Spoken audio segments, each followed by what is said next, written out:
창세기 33장 1절로 20절에 있는 말씀을 같이 살펴보도록 하겠습니다. 2000년이었습니다. TV에 방송된 한 통신사 광고 내용인데요. 그 당시에 차태연이라고 하는 남자 배우와 김민희라고 하는 여자 배우가 나와서 같이 이렇게 CF를 찍었습니다. 차태연이 울면서 상관하지 말라고 이렇게 이야기를 하는데 죄송합니다. 이제 연기가 안 되네요. 김민희가 이렇게 대답합니다. 내가 네 거야.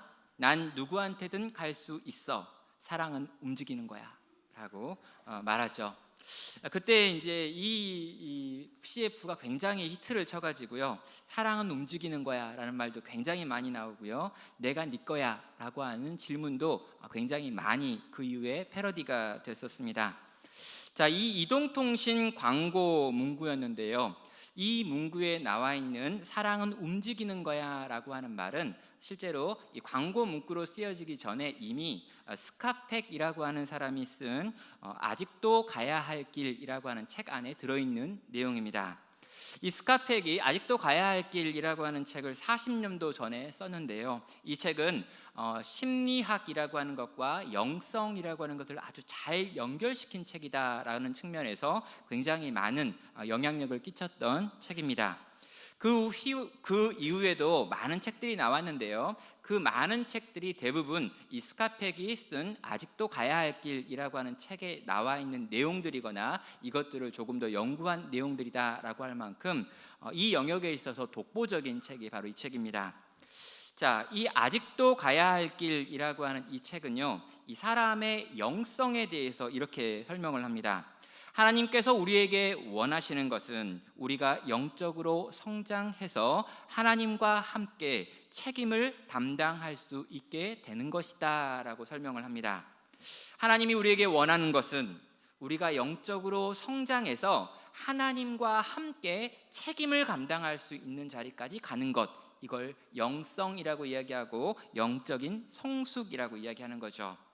자, 그렇기 때문에 이 영적인 성숙을 이루기 위해서는 굉장히 힘들고 어려우며 훈련이 필요하다라고 이야기를 합니다. 그러면서 이 영적인 성숙은 어느 한순간에 끝나는 것이 아니라 계속해서 나아가는 것이기 때문에 아직도 가야 할 길이라고 하는 제목으로 이 책을 썼다라고 밝히고 있습니다. 저는요, 이 성도의 성숙을 이야기하는 이 책의 어떤 내용처럼 성경도 성도의 성숙을 어떤 단계에 이르면 끝났다라고 이야기하는 것이 아니라 계속해서 나아가는 거다라고 소개하고 있는 것을 알고 있습니다. 특별히 이 빌립보서 3장 13절과 14절을 보면 바울이 이 형제들을 바라보면서 자기의 영적인 성장을 이런 방식으로 설명합니다. 내가 아직 내가 잡은 줄로 여기지 아니하고 오직 한 일, 즉 뒤에 있는 것은 잊어버리고 앞에 있는 것을 잡으려고 폿대를 향하여 그리스도 예수 안에서 하나님이 위에서 부르신 부름의 상을 위하여 달려가노니라고 이야기합니다. 예수 그리스도 안에서 나는 끊임없이 달리고 있다. 이미 달려낸 것들은 잊어버리고 아직 남아있는 것들을 바라보면서 계속해서 달려가는 것이 우리의 신앙이고 나의 신앙이다라고 하는 고백을 하는 것이죠. 성도 여러분, 우리는 도대체 어디까지 달려가야 되는 걸까요? 어느 만큼 도달하면 완성됐다고 이야기할 수 있는 걸까요? 그리고 어디만큼 왔고 또 얼마만큼 더 가야 되는 것일까요? 자, 오늘 말씀을 통해서 한번 했던 이 질문들에 대한 답을 찾아가는 시간 갖도록 하겠습니다. 오늘 말씀 33장 1절부터 4절에 있는 말씀을 보면 이제 야곱과 에서가 만나고 있습니다. 자, 야복강에서 야곱은 하나님과 씨름했습니다. 그리고 하나님께서 야곱이 스스로 나의 야곱됨을 고백할 때 이스라엘이라고 하는 이름으로 그 이름을 바꿔주셨죠. 야곱은 야복강에서 하나님을 만났습니다. 고통의 자리였던 그 얍봇이 한순간에 하나님의 얼굴을 의미하는 분이엘로 바뀌었죠. 태양이 떠올랐고 야곱은 더 이상 에서를 두려워하거나 답답하지 않습니다. 그리고 믿음을 가지고 에서와 에서가 데리고 오는 그 군대를 향하여 발걸음을 옮기고 있죠. 아마도 저는요, 이 야곱이 앞으로 무슨 일이 일어날까에 대해서 정확하게 알지는 못했을 거라고 생각을 합니다.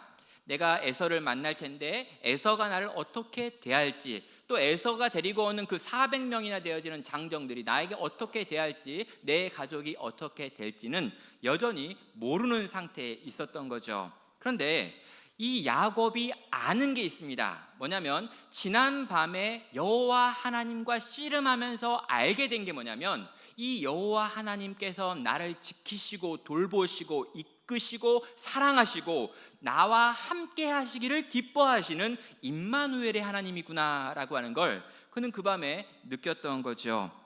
지금 당장 내 앞에 보이는 에서가 나를 어떻게 할까, 그리고 에서의 그 많은 남자들이 나를 어떻게 할까에 대해서는 모르겠지만, 여호와 하나님께서는 나와 함께 하시며 그분은 나를 지키시며 나를 위한 계획을 가지고 계시고 나를 향해 약속하셨고 그 약속을 신실하게 이루시는 분이다라고 하는 이 하나님에 대한 진리가 명확하게 그의 마음 가운데 새겨져 있는 것입니다. 그래서 그 하나님을 알기 때문에, 그 하나님의 약속을 믿기 때문에 야곱은 지금 담대하게 에서를 향해 나아갈 수 있었던 거죠.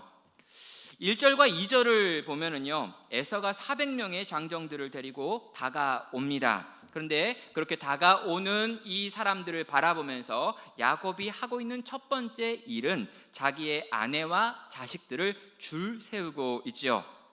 자, 맨 먼저 맨 앞쪽에는 두 여종들을 세우고 여종들의 자녀를 세우고, 그런 다음에 레아를 세우고, 그 다음에 라헬과 요셉을 세우고 있는 모습을 보게 됩니다. 어떤 분들은 이 부분을 설명을 하면서 아직도 야곱이 줄 세우기 한다라고 하는 말을 합니다. 그래서 막 생각을 하는 거죠. 이 아내들과 자식들을 앞에다 두고 또 두고 해가지고 맨 뒤에 자기가 딱 있다가 또 상황이 안 좋아지면 도망가려고 이런 방식의 줄 세운 거 아니냐라고 설명하는 분들이 종종 있습니다. 그런데 여러분, 그 설명은 이 전체 내용을 볼 때 전혀 개연성이 없는 것 같습니다. 그럼 이미 400명의 장정들이 눈앞에 보이는 상황이고요, 여기 어린 자식들과 아내들은 아무리 줄을 잘 세운다 한들 다 잡히거나 다 죽임당하지 도망갈 수 있는 가능성은 없기 때문입니다. 제가 생각하기에 이 줄 세우기는 아마도 이 아내들과 자식들의 서열을 딱 정해가지고 높으신 분 만나러 갈 때 순서대로 나아가는 것처럼 자식들의 순서를 세워가지고 지금 나아가고 있는 모습 정도로 이해를 해야 하는 것이죠. 자, 그런 다음에 그렇게 줄을 다 세운 다음에 야곱이 뭐 하는가? 3절을 보면 야곱이 하는 행동이 나와 있습니다. 자기는 그들 앞에 나아가되 몸을 7번 땅에 굽히며 그의 형 에서에게 가까이 가니라고 말합니다. 야곱은 더 이상 아내들과 자식들 뒤에 숨는 사람이 아니었습니다. 여러분, 바로 그 전날 밤만 해도요, 이 야곱은 모든 것들을 다 죽여도 나는 살겠다라고 생각했던 사람이었죠. 자기의 모든 종들과 모든 가축들을 먼저 보내고 나중에는 자기의 가족들도 다 넘겼습니다. 그리고 맨 뒤에 남아있죠. 그의 마음 가운데는 모두가 다 죽어도 나는 살아야 돼라고 하는 지독한 이기심이 있었습니다. 그런데 야곱은요, 그 밤을 통과한 다음에 이 모든 가족들 앞에 나아가가지고 에서와 에서가 데리고 있는 그 400명의 장정들 앞에 나아가고 있는 모습을 보여주는 것입니다. 자, 마치 이 신하가 왕에게 예를 드리는 것처럼 7번 절을 하면서 에서를 향해 나아가고 있는 야곱의 모습을 우리는 보는 것이죠. 성도 여러분, 야곱은 분명히 무언가 바뀐 것 같습니다. 분이엘에서 하나님의 얼굴을 본 다음에 그는 어떤 부분에서 달라졌습니다. 야곱이 만약 하나님을 만나지 않았다면, 씨름하지 못했다면, 분이엘의 하나님을 경험하지 못했다면 그는 결코 이렇게 행동할 수 없지요. 당장 어제까지만 해도 그는 두려워하고 답답하며 떨며 잠을 못 이루고 수없이 많은 방법들로 어떻게 하면 살 수 있을까라고 하는 생각을 했습니다. 그런데 이 얼마가 되지 않는 시간을 통과한 다음에 야곱은 모든 가족들 앞에 서가지고 지금 주도적으로 이 위험 앞을 향해 나아가고 있는 모습을 보여주기 때문이죠. 더 이상 아내들에게 끌려다니고 있는 야곱이 아닙니다. 지금 가장 중요한 자리에 서서 가장 주도적으로 이 문제를 해결하려고 하고 있는 야곱의 모습을 우리는 보는 것이죠. 바로 여호와 하나님을 만났기 때문에 야곱의 인생 가운데 일어난 변화의 모습입니다. 자, 여러분, 여기까지 우리가 보면은요, 이제 이 뒤에 어떤 이야기가 일어날까 굉장히 궁금하셔야 합니다. 그래서 정말 야곱이 7번 절하면서 앞으로 나아갔는데 에서는 어떤 반응을 보일까 막 궁금해가지고 막 미칠 것 같아가지고 사절을 찾아서 막 몰래 읽어보고 막 이러셔야 되는데, 안타깝게도 우리 대부분은 이 뒤에 일어날 일이 어떤 일인지 알고 있습니다. 이게 우리를 굉장히 고통스럽게 해요. 혹시 여기 이제 아주 새 가족이 있어가지고 창세기 같은 건 한 번도 읽어본 적 없고 야곱 이야기도 처음 들어보며 야곱과 에서 가운데 무슨 일이 있는지 난 몰라, 이런 분이 있다면 오늘 설교를 가장 바르게 들을 수 있는 분이신 거죠. 여러분, 우린 대부분 에서가 이 다음에 하고 있는 행동을 압니다. 야곱을 바라보며 야곱에게 뛰어와가지고 야곱을 끌어안으면서 둘 다 눈물을 펑펑 쏟으며 화해하는 장면이 바로 4절에 이어지고 있죠. 에서가 달려와서 그를 맞이하고 안고 목을 어긋 맞추며 그와 입 맞추고 서로 우니라라고 되어 있습니다. 그럼 에서가요, 야곱을 향해 막 뛰어옵니다. 그리고 그를 막 끌어안습니다. 어떻게 끌어안는지 모르겠지만 목을 막 어겨 안았다고 그래요. 그런 다음에 막 입을 막 맞춥니다. 털 사람 에서가 막 입을 맞출 때 느낌 좀 이상하겠지만 아무튼 막 입을 맞추면서 막 이렇게 서로에 대한 화해를 하고 있죠. 그리고 둘이 막 웁니다. 아마도 야곱의 입장에서 보면요, 에서가 막 달려올 때 겁이 나지 않았을까 이런 생각합니다. 막 7번 절을 하면서 가고 있는데 갑자기 에서가 자기를 딱 보더니 눈이 딱 마주쳤는데 에서가 막 뛰어온다. 아, 죽었구나, 이렇게 느껴질 수도 있는 장면이죠. 거기다가 와가지고 자기를 끌어안는데 목을 잡았다. 이게 이제 뭐 그 유명한 기술 있잖아요. 목을 잡고 목을 꺾거나 막 비틀어서 죽인다, 이런 느낌일 수도 있습니다. 그러나 에서는 그렇게 다가오고 야곱은 다가오는 에서와 함께 하죠. 여러분, 이 상황 속에서 둘이 끌어안고 함께 울고 입 맞추고 막 이렇게 부둥켜 안고 있는 이 모습이 바로 4절에서 우리에게 보여지는 에서와 야곱의 갈등이 해결되는 장면인 것이죠. 사랑하는 여러분, 에서가 왜 이렇게 행동할까요? 에서는 왜 이런 방식으로 행동을 보여주는 걸까요? 역시 정답이 없습니다. 많은 분들은 생각을 합니다. 이 에서가 이렇게 행동하는데 뭔가 이유가 있을까라고 찾아보는 거죠. 그러나 성경이 이 에서가 이렇게 행동하는 거에 대한 근거를 전혀 이야기하지 않고 있기 때문에 뭘 말하건 간에 우리의 상상력에 가깝습니다. 어떤 분들은 에서가 처음부터 야곱을 환대할 마음을 가지고 400명을 데리고 왔다라고 하는 해석을 하시는 분도 있습니다. 근거가 없지만 맞은 것도 틀린 것도 아닐 수 있는 그런 상상 중에 하나죠. 처음부터 에서가 그렇게 나쁜 사람이 아니지라고 말하는 분도 있어요. 야곱이 다 오해한 거고 야곱이 다 착각한 거다라고 생각하는 분도 있습니다. 또 어떤 분들은요, 이 에서가 다혈질이고 굉장히 감정적인 사람이기 때문에 처음에는 복수를 계획하고 400명의 장정들을 끌고 왔는데 막상 눈앞에 다가오고 있는 이 야곱의 모습이 너무 불쌍해가지고, 그럼 밤새 씨름했잖아요. 막 옷이 막 찢겨져 있고 더러운 게 묻어 있고 여기저기 터져 있고 막 멍들어 있는 거예요. 거기다가 한쪽 다리에 허벅지 뼈가 부러져 가지고 쩔뚝쩔뚝 거리면서 오는데 자기한테 7번 절하기 위하여 비틀비틀 거리며 막 절까지 하는 거죠. 요 장면을 보는데 갑자기 막 그 오래 전에 쌍둥이니까 아기 때는 같이 놀았을 거 아니에요. 막 그때가 떠오르면서 그때 나한테 두드려 맞던 야곱 뭐 이런 생각이 나는 거죠. 그러다가 갑자기 뭔가 복받쳐 올라가지고 그 순간에 마음이 한순간에 변심돼가지고 야곱을 향해 뛰어가서 야곱을 끌어안고 울면서 화해했다라고 하는 심리학적인 해석을 하시는 분도 있습니다. 이런 일이 가능하다라고 설명을 하는 거죠. 그런데 여러분, 그런 여러 가지 설명들은 있지만 그 설명들 어디에도 성경 자체가 근거할 만한 내용은 없습니다. 다시 말해서 에서가 왜 이렇게 행동하는지는 우리가 알 수가 없는 거예요. 그런데 중요한 건 뭐냐면 이 에서의 행동이 야곱이 여호와 하나님을 만난 다음에 야곱의 인생 가운데 펼쳐지는 첫 번째 사건이라고 하는 거죠. 자, 하나님을 만나고 하나님을 영접하고 하나님 앞에 죄의 용서함을 받았습니다. 내가 야곱이라는 걸 솔직하게 인정했습니다. 그리고 하나님께서 너는 이제 야곱이라고 하지 말고 이스라엘로 해라 라고 이야기했습니다. 나는 죄인입니다 라고 하는 걸 고백했더니 너는 이제 더 이상 죄인이 아니고 의인이다 라고 하는 하나님의 칭의를 받은 것이지요. 하나님께서 이 야곱을 거듭나게 하시는 사건이 바로 어젯밤에 있었던 사건이었습니다. 그런데 어젯밤 오늘 새벽에 있었던 그 사건 이후에 처음으로 벌어지는 것이 내 인생의 원수 같았고 내 인생의 산과 같았던 에서가 돌변해서 나를 끌어안고 나를 사랑한다고 하고 나와 화해하고 있는 장면으로 나타났다는 것이죠. 여기서 우리가 적용할 수 있는 것이 있습니다. 우리 하나님께서는 우리의 인생 가운데 찾아오셔서 우리의 정서의 문제, 우리의 마음의 상태의 문제, 우리의 영혼의 구원의 문제만 다스리시고 고치시고 회복시킬 수 있는 분으로 하나님을 제한할 수 없다는 것입니다.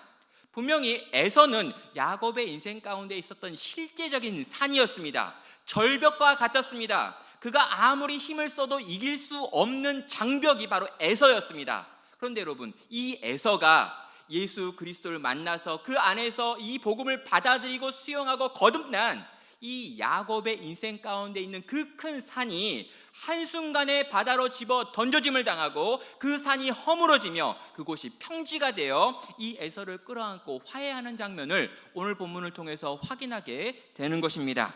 성도 여러분, 우리의 인생에도 실제적인 어려움이 있을 수 있습니다. 여호와 하나님을 믿고 그 믿음으로 살아간다고 하는 것이 단지 이 땅에서 우리의 감정과 영혼에게만 영향을 미친다라고 하는 생각을 가지고 있다면 그렇지 않다는 것이죠.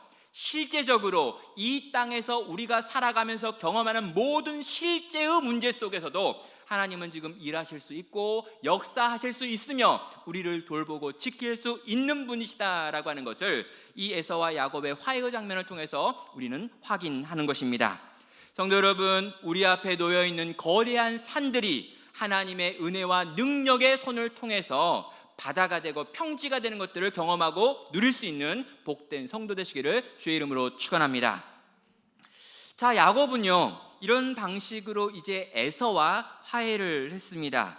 이 아주 감동적인 장면이고요, 쌍둥이 형제의 아름다운 재회의 모습입니다.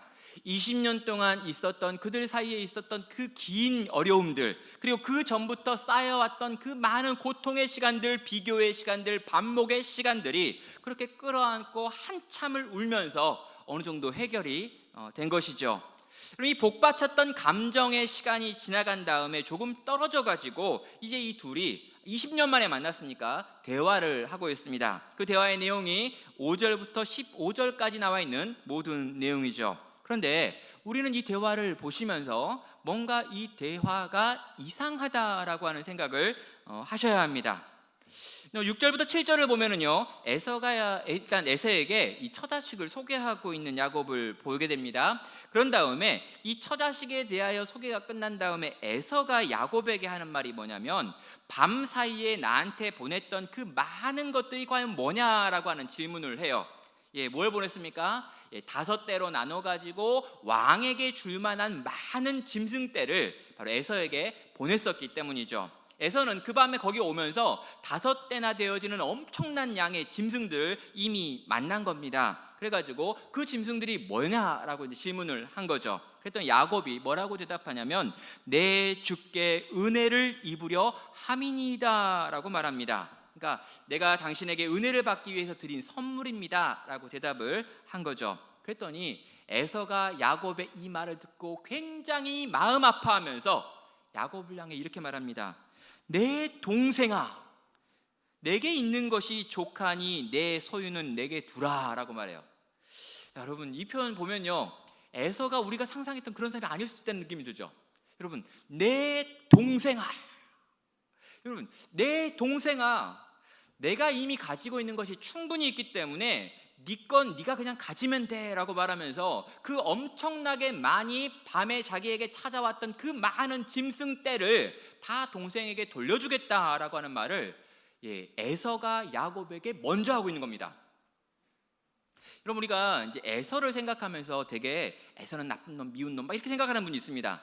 그럼 에서가 하나님을 믿지 않는 자이고 불신자라고 하는 부분은 맞아요. 그러나 하나님을 믿지 않는다고 해서 다 나쁜 놈이냐라고 생각하면 절대 안 됩니다. 하나님을 믿지 않고 신앙이 없다고 해서 그가 다 악한 사람이냐? 절대 아니에요. 적어도 이 야곱과 에서의 이야기를 찬찬히 보면은요, 야곱이 훨씬 더 나쁜 짓을 많이 하고요, 에서가 훨씬 더 쿨해요. 완전 쿨레가 쩔어요, 여러분.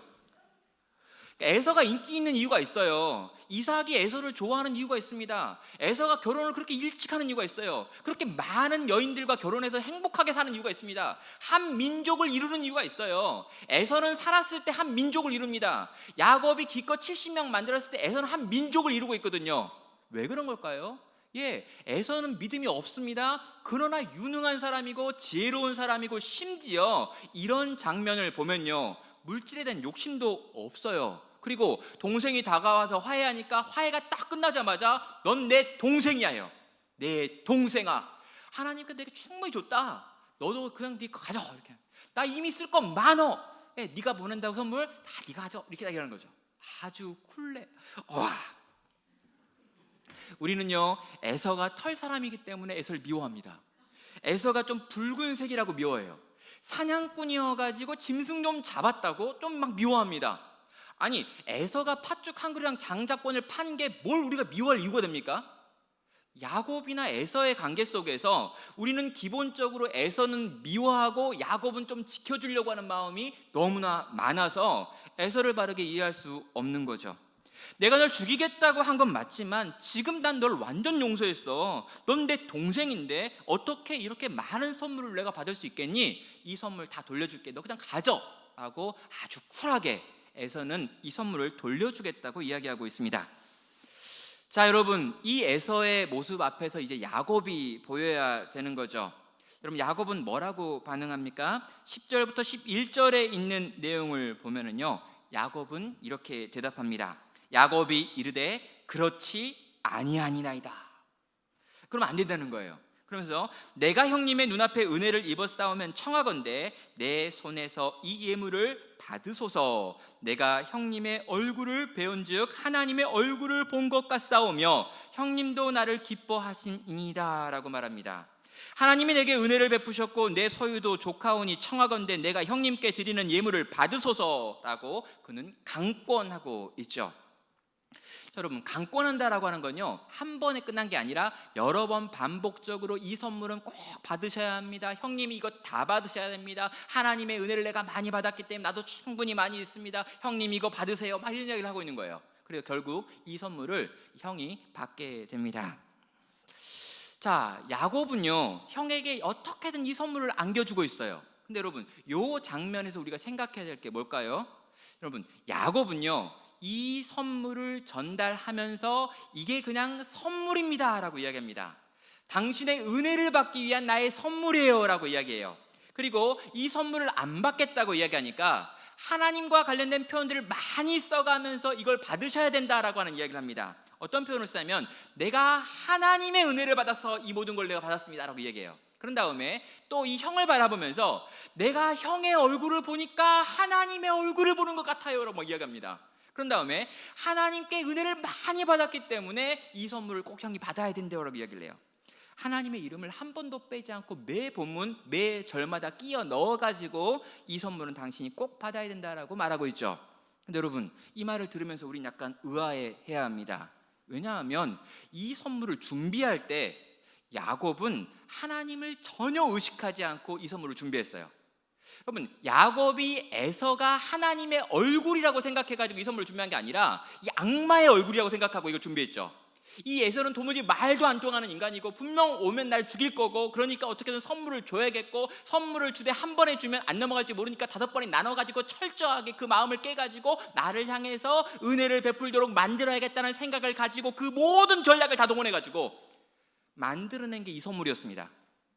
야곱은요, 에서가 와가지고 이 선물이 뭐냐라고 물었을 때 솔직하게 대답을 했어야 되는 거죠. 내가 어젯밤에 형에 대해서 잘못 생각했습니다. 형이 와가지고 날 죽일 거라고 생각했습니다. 400명의 사람들을 데리고 온다니까 난 죽었구나라고 생각하고 어떻게든 형의 마음을 뒤집어 엎으려고 형에게 뇌물로 준비한 게 이 선물들이었습니다. 많이 준비하고 여러 번 준비한 건 어떻게든 형의 마음을 얻기 위한 나의 술수였고 계략이었습니다 라고 말하면서 솔직하게 이 문제에 대해서 말하고 이 선물에 대해서 언급했어야죠. 야곱은 이 순간에 갑자기 다시 야곱으로 넘어가 버린 겁니다. 그리고 이 모든 걸 또다시 속이면서 이 선물은 당신을 위해서 내가 가지고 있는 선한 마음이고 하나님께서 준비시킨 거고, 이 에서 당신의 얼굴을 보니까 하나님의 얼굴을, 여러분 에서 얼굴이 하나님 얼굴 같겠습니까? 솔직히 여러분, 요즘 저희 집 아이들도 가끔 그런 장입니다. 내가 BBC를 봤는데 BBC에서 역사 다큐를 하면서 예수님의 얼굴이라고 해가지고 나왔는데 그 얼굴 보니까 예수님 만나기 싫다, 뭐 이런 얘기 하더라고요. 나는 예수님이 푸른 눈을 가진 금발의 아주 잘생긴 사람인 줄 알았는데 BBC를 봤더니 곱슬곱슬해가지고 머리도 이렇게 해가지고 키도 작고 뭐 이러더라, 머리도 약간 이상하고 그래가지고 예수님 만나기 싫다, 뭐 이러는 거죠.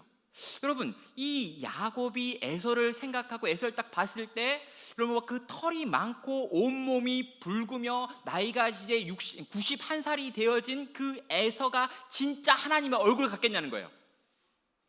그 실제 하나님 얼굴도 본 적이 없잖아요 또. 그러니까 이게 야곱은요 이 순간에 엄청나게 거룩한 말들을 하고 있어요. 엄청나게 종교적인 표현들을 쓰고 있습니다. 그럼 다 거짓말이에요. 야곱은요 한순간에 다시 야곱으로 돌아가가지고 이 문제에 대해서 내가 어떤 방식으로 에서의 마음을 얻고 에서의 마음을 움직일까라고 하는 것으로 지금 반응하고 있는 모습을 보여주는 것입니다. 분이엘에서 하나님을 만난 다음에 부쩍 멋진 표현들이 늘었습니다. 예수님을 영접한 다음에 내가 예수님 안에 있다는 걸 확인한 다음에 굉장히 내 말이 아주 좋아졌어요. 말이. 그러나 여러분, 그 아름다운 말들로 그 안에 있는 본심은 철저히 숨기고 거짓말하고 사기치고 있는 그 에서의 본성대로 지금 움직이고 있는 야곱의 본성대로 움직이는 야곱의 모습을 보게 되는 것입니다. 여러분, 이 이야기의 결말은 그럼 어떻게 되는 걸까요? 이 이후에 어떤 일들이 벌어지는 걸까요? 16절부터 20절에 있는 내용을 보면요, 야곱이 지금 이 에서와 대화하고 있는 마지막 장면들의 내용들이 나오고 있습니다. 여기 보면 이 에서가요 야곱이 아무런 선물을 받지 않겠다라고 이야기하니까 그래도 뭔가 야곱을 도와주고 싶은 마음이 있었어요. 그래가지고 에서가 뭐라고 이야기하냐면, 야 그러냐 12절, 에서가 이르되 우리가 떠나자, 내가 너와 동행하리라 라고 이야기합니다. 내가 보니까 네 주변에 장정들이 없어가지고 네 많은 짐승들을 돌보기가 어려운 것 같아 보이고, 여기 가나안 땅은 위험한 곳이기 때문에 네가 이런 식으로 재물만 많이 가지고 오는 게 굉장히 위험하기 때문에 내가 이 군대를 데리고 왔으니까 나와 함께 이 군대 보호를 받으면서 우리 집 세일로 가자라고 이야기를 한 거죠. 여러분, 야곱이 이걸 딱 받아들여야 되죠. 근데 여러분, 야곱은 받아들이지 않습니다. 13절에서 야곱은 이렇게 대답하죠. 내 주도 아시거니와 자식들은 연약하고 내게 있는 양떼와 소가 새끼를 데리고 있은즉 하루만 지나치게 몰면 모든 떼가 죽으리라. 청하건대 내 주는 종보다 앞서 가소서. 나는 앞에 가는 가축과 자식들의 걸음대로 천천히 인도하여 세일로 가서 내 주께 나아가리다 라고 대답하고 있습니다. 여러분, 지금 에서가요 함께 가자 그랬더니 못 갑니다 라고 얘기해요. 못 가는 이유를 댑니다. 어떻게 이유합니까? 우리 자식들이 연약하다는 거예요. 그리고 여기 짐승들이 새끼를 낳는데 이 새끼들이 지금 굉장히 약한 상태이기 때문에 이렇게 빨리 가다 보면 하루 만에 다 죽는다는 거예요. 진짜 죽습니까? 그럼 이미 있잖아요, 라반이 쫓아올 때 일주일 동안 엄청 달렸다고요. 얼마 전에 라반이 쫓아올 때 이 똑같은 구성원들 데리고 엄청나게 달려서 도망갔던 사람이 바로 야곱이에요. 근데로 에서가 지금 옆에서 지켜주면서 천천히 가보자 라고 이야기했더니, 에서님, 형님이 형님 사람들과 같이 가다 보면 너무 빨라가지고 하루만 가면 다 죽습니다. 이거 뻥이잖아요, 뻥. 절대 안 죽어요, 하루 빨리 갔다고 해서. 좀 더 지칠 수는 있겠죠. 근데 여러분, 지금 과장법을 극도로 써가지고요, 하루만 지나치게 몰면 모든 떼가 죽으리라 이야기하면서 형님하고 같이 못 간다는 이야기를 하고 있죠. 여러분, 이 형님 이야기 들으니까 약간 서운하지 않을까요? 내가 같이 가서 지켜준다고 했는데 이 형님이 그냥 갈 수가 없습니다. 그래서 이 형님께서 다시 동생에게 이야기를 하죠. 예, 뭐라고 이야기합니까? 15절을 보면 에서가 이르되 내가 내 종 몇 사람을 너에게 머물게 하리라. 예, 야곱은 대답합니다. 어찌하여 그리하시나이까? 나로 내 주께 은혜를 얻게 하소서라고 하면서 또 거부하고 있습니다. 내가 내 종 몇 사람이라도 너 주변에서 널 지켜줄게 라고 이야기했더니 그 몇 사람도 남기지 말고 그냥 가시라고, 먼저 가시면 내가 새 일로 따라가 가지고 가서 인사드릴게요 라고 지금 대답하고 있는 야곱을 보게 됩니다. 여러분, 에서에게 야곱은 뭘 이야기하고 있는 겁니까? 난 당신이 불편해요 라고 이야기하는 거예요. 당신과 함께 할 수 없어요. 당신은 마음이 풀렸지만 내 마음은 안 풀렸어요. 당신이 함께하는 것도 불편하고 당신이 보낸 종들과 함께 가는 것도 어려워요. 그러니까 일단 내 마음의 문제 해결 안 됐기 때문에 당신이 먼저 가서 거기 계시면 내가 차근차근 정리해가지고 때가 되면 세일에 가가지고 인사할게요 라고 반응하고 있는 야곱의 모습을 보는 거죠. 그럼 에서는요, 야곱을 용서했어요. 야곱은요, 에서를 품지 못하고 있는 거죠. 그럼 야곱은 하나님의 은혜를 체험한 사람이에요. 에서는 그 은혜가 없는 사람입니다. 에서는 용서했는데 야곱은 여전히 그 마음에 꽁꽁 남아있는 거죠. 하나님의 은혜를 체험했다고 하면서도, 그분의 생명을 경험했다고 하면서도, 정말 죽은 자 가운데서 나를 살리셨구나라고 하는 걸 체험했다고 하면서도 여전히 나를 향해 싫어했고 나를 공격했던 자를 향해 마음을 열고 품고 사랑하지 못하고 함께 가지 못하는 야곱의 변화되지 않은 두 번째 모습을 또 우리는 보게 되는 겁니다.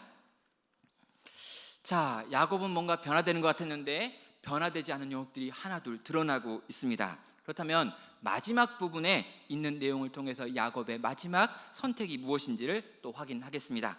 16절부터 20절까지의 내용을 보면요, 여기에 야곱은 한 장소에 가가지고 거기에 머무르고 있습니다. 야곱은 천천히 걸어가지고 세일로 갈 것처럼 에서에게 이야기를 했습니다.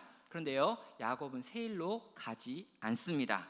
그리고요, 야곱이 만약 가나안 땅에 돌아갔으면 아버지에게 가야죠. 브엘세바의 아버지가 아직 살아계십니다. 20년 전에 아버지 이삭이 눈이 침침해져 가면서 이제 내가 죽을 때가 됐으니까 장자의 축복을 해야겠다라고 이야기했는데, 이 아버지가 그 뒤로 20년을 아주 정정하게 사셨습니다. 그리고 그 뒤로도 꽤 오래 살아요. 야곱이요, 이 이삭이요, 아주 이렇게 눈이 먼 상태로도 너무 오래 살기 때문에 결국에 야곱이 20년 후에 돌아왔을 때도 이삭은 살아 있었습니다. 그러면요, 아버지에게 가가지고 인사하는 게 맞죠. 근데 여러분, 브엘세바로도 돌아가지 않습니다. 그렇다면 야곱은 어디로 가야 합니까? 예, 또 하나 기억나는 곳이 있죠. 베델입니다. 여러분, 야곱은요, 베델에서 하나님께 약속을 했습니다. 하나님, 당신께서 나를 지켜주셔가지고 내가 저기 저 하란 땅으로 가고 다시 돌아오게 하시고 돌아올 때 나를 풍족하게 해주시면 내가 돌아와가지고 나를 지켜주시고 나를 풍요롭게 만들어주시는 우리 하나님께 예배하겠습니다. 베델에다가 내가 세워놓았던 그 돌이 있는 그곳에다가 하나님을 위한 집을 지어드리고 거기서 내 하나님이라고 하나님을 불러드리고 내가 그 하나님께 나의 모든 소유의 10분의 1을 내어드리겠습니다 라고 하는 서원을 했던 거죠. 여러분, 야곱이 이 가나안 땅에 돌아왔다면은요, 가나안 땅에 돌아와서 야곱이 해야 될 첫 번째 일은 바로 베델로 돌아가서 약속한 그것들을 지키셔야 했던 거죠. 근데 여러분, 약속한 그걸 지키지 않습니다. 베델로도 세일로도 브엘세바로도 가지 않고 야곱은 갑자기 세겜으로 가서 세겜에 있는 들판에다가 집을 짓고 짐승들을 위한 축사를 지은 후 거기서 그냥 삽니다. 근데 여러분, 여기서 얼마 사냐고요? 최하 10년 가까운 시간을 거기서 그냥 살아버리고 있습니다. 여러분, 여기 17절에요, 야곱은 숫곳에 이르러 자기를 위하여 집을 짓고 그의 가축을 위하여 우릿간을 지었으므로 그 땅의 이름을 숫곳이라 부르더라 라고 나왔죠. 그럼 숫곳이라고 하는 어떤 지역이 있어가지고 그 지역에 가가지고 야곱이 집을 짓고 우릿간을 짓고 축사를 짓고 살았다라고 생각하는 분이 있는데 그렇지 않습니다. 여러분, 좋은 성경책을 가지신 분이 있으면요, 거기 숫곳 밑에 일자라고 써져 있고요, 일자 밑에 쭉 내려가면 가로 열고 일 해가지고 뭐로 써져 있어요? 뭐로 써졌죠? 안 써졌나요? 여러분의 성경책에는 안 써질 수 있는데요. 들판이라고 되어 있어요. 민들, 들판 이런 표현들이 거기에 있습니다. 여러분 이게 뭐냐면은요, 그냥 세겜성 앞에 있는 들판에 가가지고 거기다 집 짓고 거기다 축사를 만들고 거기서 그냥 살았다는 거예요. 그럼 살면서 거기에 이름이 없으니까 거기를 숫꽃이라고 하는 이름을 거기다 붙인 거죠. 그래서 그 뒤에 보면 야곱이 밧단으로부터 평안히 가나안 땅 세겜 성읍에 이르러 그 성읍 앞에 장막을 치고 장막을 친 밭의 이름을 세겜의 아들 하몰의 아들들의 손에서 베크시타에 샀고 거기에 제단을 쌓고 그 이름을 엘엘로에 이스라엘이라고 불렀더라라고 말하면서 이 숲곳에서 살았던 이 야곱의 인생에 대하여 간단하게 요약하고 있는 것입니다. 자, 야곱은요 왜 세겜성으로 간 걸까요? 왜 세일에 안 갔고 또 이 브엘세바에 가지 않고 베델로 가지 않았던 걸까요? 유목 생활을 했던 야곱이 천막이 아닌 집을 짓는다라고 하는 건요, 거기 그냥 정착하겠다는 거예요. 거기 그냥 머물겠다는 거예요. 더 이상 움직이지 않겠다는 겁니다. 잠깐 거기서 쉬었다가 내가 다른 곳으로 가겠다는 게 아니라 내가 거기에 머물러 가지고 움직이지 않겠다. 그래서 나는 가축들을 위한 우릿간 축사를 지었다라고 설명을 하는 거죠.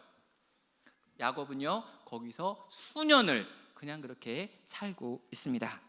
야곱은 형 에서의 약속을 지키지 않습니다. 아버지 이삭과의 약속도 지키지 않습니다. 그리고 하나님과 맺었던 약속도 지키지 않죠. 자기가 보기에 좋은 땅을 선정합니다. 자기가 보기에 좋은 방식을 선택해가지고 그 자리에 머물러 버립니다. 그리고 이 땅이 내가 보기에 좋아 보이니까 그 땅의 족장에게 그 땅을 돈 주고 사가지고 그 땅에 완전히 정착해버리는 야곱의 모습을 보게 되죠. 심지어 그는 거기다가 제단까지 쌓습니다. 그리고 그 제단의 이름을 엘엘로에 이스라엘, 이스라엘의 하나님, 이스라엘의 전능하신 하나님이라고 하는 것으로 지어놓고 부르면서 거기서 예배까지 드리고 있는 모습을 보게 되죠. 사랑하는 여러분, 야곱은 왜 에서가 기다리는 세일로 가지 않고 아버지가 살아계신 브엘세바로 가지 않고 하나님과 맺은 약속이 있는 베델로 가지 않는가? 야곱은 자기의 인생의 주인의 자리에 여전히 앉아있고 싶었기 때문입니다. 그럼 야곱이 에서가 있는 곳으로 가면 에서의 다스림을 받아야 합니다. 야곱이 아버지가 있는 곳에 가면 아버지의 다스림을 받아야 합니다. 야곱이 베델에 가면은요 여호와 하나님을 내 하나님으로 모시고 그 하나님의 통치를 지금부터 따라야 되는 거죠. 야곱은요 자기 인생의 주인 자리에 여전히 내가 있고 싶지 하나님이나 다른 분들을 모시고 싶은 마음이 전혀 없었던 것입니다. 다른 이들의 권위 아래 살고 싶지 않았던 거예요. 내가 라반 밑에서 20년 동안 썩어봤더니 진짜 힘들더라. 그러니까 나는 지금부터 철저히 독립해가지고 혼자 살아야 된다. 내가 왕노릇하고 살겠다라고 하는 게 야곱의 선택이었고 결정이었던 것입니다. 그래서 야곱은요 세겜에다가 자기를 위한 집을 짓고 그 집을 지은 곳에다가 자기를 위한 이름들을 지은 다음에 거기서 이 긴 시간을 살게 되는 거죠. 자, 야곱은요 거기서 제단 하나를 쌓습니다. 20절에 보면요 그 제단의 이름은 엘헬로의 이스라엘이라고 하는 굉장히 거룩한 이름이죠. 이스라엘의 하나님, 또 여기에 있는 표현을 다시 설명하면 이스라엘의 전능하신 하나님이라고 하는 것으로도 번역할 수 있습니다. 왜 야곱은 이 세겜성 앞에 있는 들판에 엘엘로의 이스라엘이라고 하는 이 제단을 쌓았을까 물어봐야 하는 거죠. 자, 여러분 야곱의 마음 가운데도요 양심이 있거든요.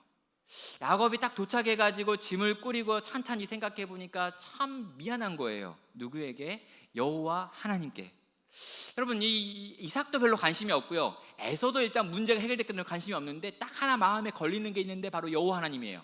베델에서 하나님이 날 찾아와 주셨고 찾아와 주셔가지고 내게 친히 꿈 가운데 여러 가지 약속을 해주셨고 그리고 그 모든 약속을 다 지켜주셨고 그리고 얼마 전에는 실제로 인간의 몸을 입으시고 내게 오셔가지고 나랑 씨름하면서 내 문제가 무엇인지를 알려주시고 내가 누군지를 깨닫게 하신 다음에 나로 하여금 고백을 하게 하셔가지고 내 이름을 바꿔주시는 은혜까지 베풀어 주셨는데 그 하나님께 내가 드린 게 없는 거죠. 그래서 어떡합니까? 베델로 올라가자니 손해가 너무 많아요. 거기에 올라가면 내 인생 끝이야. 그분이 내 인생의 주인이 돼야 돼요. 그리고 그분을 위해서 집을 지어야 됩니다. 그리고 그분에게 10의 1조를 내야 돼요. 이거 내는 거 너무 싫은 거죠. 그래서 어떡합니까? 적당히 비슷한 거라도 하나 만들어 드리자 라고 하면서 제단 하나를 쌓아서 그 제단을 쌓고 거기다가 엘로에 이스라엘의 전능하신 하나님이라고 하는 엉터리 이름을 붙여 놓는 것입니다. 이것이 야곱의 선택인 거죠. 그냥 이 동네에다가 제단 비슷한 것 하나 세워놓고 적당하게 하나님께 서원한 걸 갚고 적당하게 예배 드리고 적당하게 하나님을 섬기며 하루하루 내게 주어주는 일상들을 채워가야지 라고 하는 것이 야곱이 내린 선택의 결과였던 것입니다. 사랑하는 성도 여러분, 우리 하나님께서 이 야곱의 제사를 받으실까요? 우리 하나님께서 이 야곱이 드리고 있는 이 제단에서 올라오는 이 번제물의 향을 기뻐하실까요? 결코 그렇지 않겠죠. 여러분, 야곱이 이 세겜성 앞에서 사는 이 10여 년의 시간이 과연 정말 행복하고 하나님의 뜻에 붙들려서 살아가는 그런 시간들일까요? 결코 그렇지 않습니다. 여러분, 34장에 가면요 난리가 벌어집니다. 이 세겜성에서 난리가 일어나고요, 아들들이 살인자가 되고요, 딸이 강간을 당하고요, 집안이 폭삭 망하도록 온 가나안 사람들이 쳐들어와서 죽을 일들을 경험합니다. 그리고 이 모든 상황 속에서 아무도 아버지의 말을 듣지 않습니다. 자식 중에 누구도 아버지가 하는 권면에 반응하는 자가 없습니다. 예수 그리스도를 믿었습니다. 새로운 생명을 얻었습니다. 그리스도 예수 안에서 새로운 생명이 되었습니다. 그런데 전혀 그 생명에 합당한 삶을 살아진 적도 없고 그 생명에 합당한 영향력을 드러내고 보여주지도 못한 채 살게 되어지는 또 다른 10년을 이 세겜성 앞 숲곳에서 그는 살게 되는 것입니다. 성도 여러분, 형에게 또 거짓말하고 있는 야곱을 봅니다. 하나님과 사람들 앞에 또 사기치고 있는 야곱의 모습을 봅니다. 이 야곱의 모습 속에서 우리가 배워야 될 교훈은 어떤 걸까요? 거듭난 사람입니다. 하나님을 체험했습니다. 죄를 고백하고 오직 구원이 하나님께만 있다라고 하는 것도 고백했습니다. 그리고 죄사함의 선언까지 받은 참된 신자입니다. 그런데 여러분, 참된 신자임에도 불구하고 전혀 참된 신자답게 살지 못하는 그런 비참한 인생도 이 땅 가운데 있다는 것이죠. 야곱은 지금도 이스라엘이 아닌 야곱 같은 삶을 살고 있었던 것입니다. 성도 여러분, 이 야곱이 특별히 더 악한 사람일까요? 특별히 더 이 나쁜 사람이어서 이렇게까지 변화되지 않는 걸까요? 계속 살펴봤던 것처럼요, 야곱은 특별한 사람이 아닙니다. 야곱은 누구입니까? 바로 우리들입니다. 지극히 평범한 하나님의 백성들 대부분의 모습이 오늘 본문에 나와 있는 야곱의 모습이기 때문입니다. 이미 이스라엘로 하나님께서 바꿔주셨습니다. 더 이상 야곱이라고 하는 이름으로 살 필요가 없는 이전 것은 지나가고 새 것이 되었습니다. 그런데 새 것이 되었음에도 불구하고 여전히 이전 것들을 하나하나 챙기며 이전 것들을 하나하나 해가고 있는 우리들의 모습이 얼마나 많으냐라고 묻는 거죠. 어쩌면 우리가 이미 이스라엘이 되었음에도 불구하고 야곱이라고 하는 그 이전의 정체성을 가지고 살아가고 있는 이 땅에 있는 또 다른 종류의 야곱이 아닌지 묻게 되는 것이죠. 사랑하는 성도 여러분, 우리가 정말 이스라엘이 맞나? 라고 하는 생각이 들 만큼 우리는 정말 더디 변하는 것 같습니다. 정말 하나님의 뜻에 맞춰서 신실하게 좀 변화되고 싶은데 뭔가 부흥회 같은 걸 하면서 뭔가 은혜를 받으면 내가 이 받은 은혜를 가지고 한번 멋지게 살아드리고 싶은데, 주일날 멋진 설교 한 편 들으면 내가 울면서 기도하면서 그렇다, 내가 이제 정말 똑바로 살아봐야겠다라고 결단도 하는데, 이런 결단이 한순간에 스쳐 사라지고 그 결단의 영향력이 너무나 빨리 끝나고 사라지는 걸 볼 때 우린 굉장히 답답해하고 어려워하고 힘들어합니다. 도대체 우린 변화될 수 있는 건가? 우린 과연 성장하는가? 우린 과연 성숙할 수 있을까? 이 야곱을 보니까요, 이런 생각이 들었습니다. 진짜 손이 많이 가는 사람이다. 여러분 좀 더 묵상하는데요, 야곱만 그런 게 아니라 나도 진짜 손이 많이 가는 인생이다. 그리고 우리 성도님들 보니까 똑같은 생각이 들었습니다.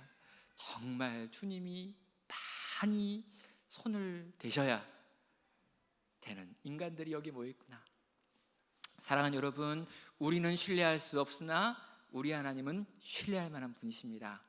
야곱의 인생 가운데 찾아오셔서 이제까지 일하셨던 그 하나님은 그때도 일하셨고 그 이후에도 계속해서 일하십니다. 아직도 가야 될 그 길을 끝까지 가게 만드시는 하나님의 손에 붙들려서 우리는 계속해서 그분이 원하는 방향으로 나아갈 것입니다.